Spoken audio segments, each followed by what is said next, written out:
তিমিরা কি ঘুমায়? তিমি এবং ডলফিন স্তন্যপায়ী প্রাণী যারা নিখুঁতভাবে পানিতে নিজেদের মানিয়ে নিয়েছে।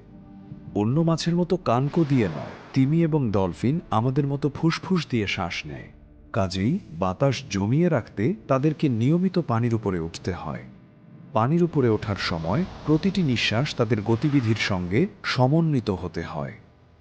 আর এসব কারণে তিমি এবং তিমি জাতীয় প্রাণীরা উন্নত নিদ্রা কৌশল আয়ত্ত করেছে।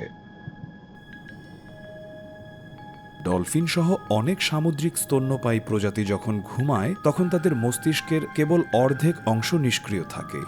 নিয়মিত বিরতিতে শ্বাস নিতে উপরে ওঠার কথা মনে করিয়ে দেওয়ার জন্য বাকি অংশটা জেগে থাকে।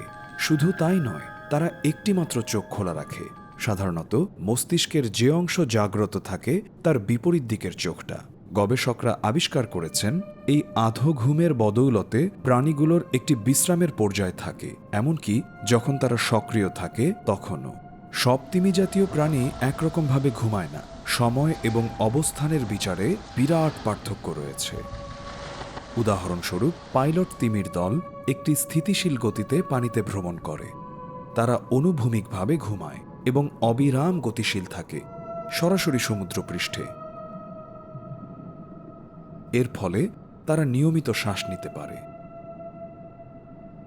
সব তিমির জন্যই বিশ্রামের সময় ঢেউয়ের অনেক নিচে ডুবে না যাওয়া জরুরি।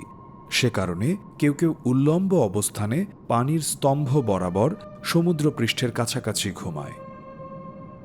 এর ফলে শ্বাস নেওয়ার জন্য তাদের ওপরে ওঠা সহজ হয়। পর্যবেক্ষণে দেখা গেছে কুঁজো তিমিরা পানিতে মাথা নিচের দিকে দিয়ে ঘুমায়। তারা এই অবস্থানে প্রতিবারে আধ ঘন্টা পর্যন্ত ঘুমাতে পারে।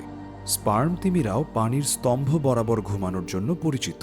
তারা সমুদ্রপৃষ্ঠের ঠিক নিচেই দলবদ্ধভাবে মাথা ওপরের দিকে দিয়ে নিজেদের সাজায়। তাদের এক ধরনের নিজস্ব সতর্কতা থাকে, যা নিশ্চিত করে বাতাস ফুরিয়ে যাওয়ার আগেই যাতে তারা ওপরে মাথা তোলে। কাজেই স্পার্ম তিমিদের মস্তিষ্কের দুটো ভাগই একসঙ্গে ঘুমোতে পারে, ঠিক মানুষের মতোই।